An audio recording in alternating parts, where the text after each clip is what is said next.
Hi hello மக்களே, நம்ம இன்றைக்கி எந்த லெசன் பற்றி பார்க்க போகிறோம் அப்படின்னா 6th சோசியல் பன்முகத்தன்மையினை அறிவோம். அந்த லெசனை தான் நம்ம இன்றைக்கி பார்க்க போகிறோம். இந்தியா ஏறத்தாழ 5000 ஆண்டுகள் பழமை வாய்ந்த நாகரிகத்தின் தாயகமாக இருக்குது.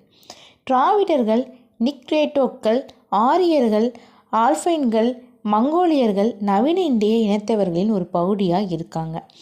இந்தியாவில் காணப்படும் பன்முகத்தன்மை என்ன அப்படின்னா, நில அமைப்புகள், வாழ்வியல் முறைகளின் பன்முகத்தன்மை, சமூக பன்முகத்தன்மை, சமய பன்முகத்தன்மை, மொழிசார் பன்முகத்தன்மை, பண்பாட்டு பன்முகத்தன்மை. கண்டம் மலைகள், பீடபூமிகள், சமவெளிகள், ஆறுகள், கடல்கள், பள்ளத்தாக்குகள், மிக பரந்த நிலப்பரப்புகள் அடங்கிய தொகுப்பு தான் கண்டம். இந்த அனைத்து பண்புகளுமே பெற்றிருப்பதால் இதை என்னன்னு சொல்கிறாங்க, கண்டம் அப்படிங்கிறாங்க.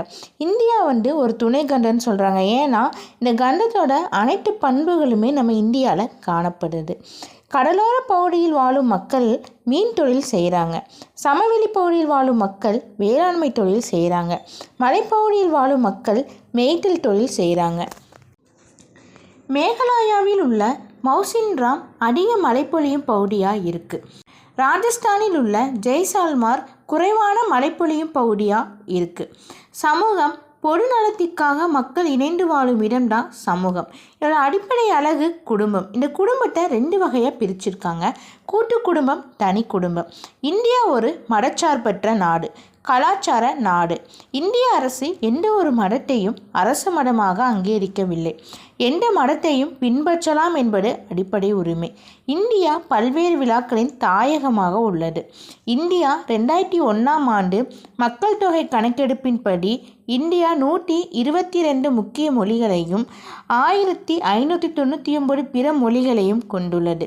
இதோட முக்கிய மொழி குடும்பம் என்ன அப்படின்னா, இந்தோ ஆரியன், திராவிடம், ஆஸ்ட்ரோ ஆஸ்டிக், சீன டெபிட்டியன். இது 4ம் இந்திய முக்கிய மொழி குடும்பமாக சொல்கிறாங்க.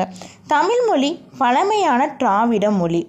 1947இல் இந்தியா சுதந்திரம் பெறுவதற்கு முன்னர் ஏறத்தாழ 300 ஆண்டுகள் ஆங்கிலேயர் ஆட்சியின் கீழ் இருந்தது.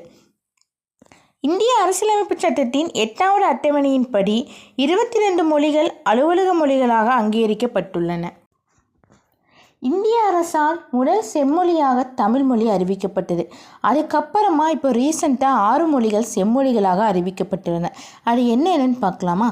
சமஸ்கிருதம் 2005ஆம் ஆண்டும், கன்னடம், தெலுங்கு 2008ஆம் ஆண்டும், மலையாளம் 2013ஆம் ஆண்டும், ஒரியா 2016ஆம் ஆண்டும் செம்மொழியாக அறிவிக்கப்பட்டுள்ளன.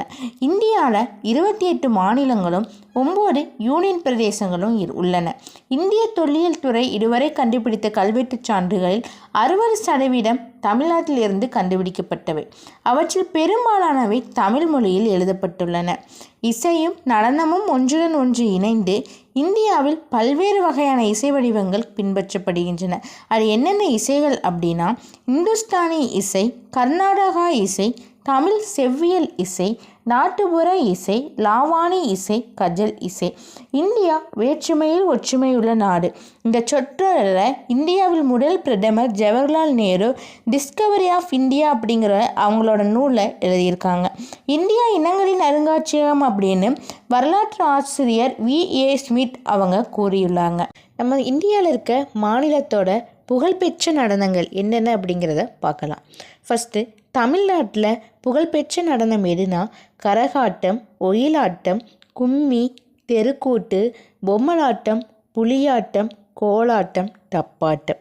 கேரளாவில் புகழ்பெற்ற நடனம் தெய்யாம், மோகினி ஆட்டம். பஞ்சாபில் புகழ்பெற்ற நடனம் பாங்க்ரா.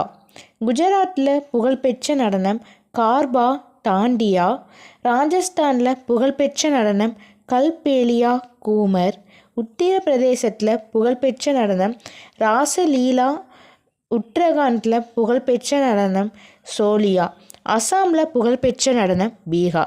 இந்தியாவில் பேசப்படும் முதல் 5 மொழிகள் என்ன அப்படிங்கிறதையும் 2011 கணக்கெடுப்பின்படி அந்த மொழிகள் பேசக்கூடிய மக்கள்கள் எத்தனை சதவிகிதம் இருக்காங்க அப்படிங்கிறதையும் நம்ம இந்த வீடியோவில் பார்க்கலாம். இந்தியாவில் பேசப்படும் முதல் 5 மொழிகள் என்ன அப்படின்னா, இந்தி, வங்காளம், தெலுங்கு, மராட்டி, தமிழ். இந்தியாவில் ஹிந்தி மொழி பேசுகிற மக்கள்கள் 43.63% காணப்படுறாங்க. வங்காள மொழி பேசக்கூடிய மக்கள்கள் 8.30% மக்கள்கள் காணப்படுறாங்க. தெலுங்கு மொழி பேசக்கூடிய மக்கள்கள் 6.93% காணப்படுறாங்க. மராட்டி மொழி பேசக்கூடிய மக்கள்கள் இந்தியாவில் 7.09% காணப்படுறாங்க. தமிழ் மொழி பேசக்கூடிய மக்கள்கள் 5.89% மக்கள்கள் நம்ம இந்தியாவில் காணப்படுறாங்க. இதோட இந்த லெசன் கம்ப்ளீட் ஆகுது. அழகான அடுத்த வீடியோவில் பார்க்கலாம். அதுக்கு முன்னாடி மறக்காமல் நம்ம சேனலை சப்ஸ்கிரைப் பண்ணிடுங்க. தேங்க்யூ.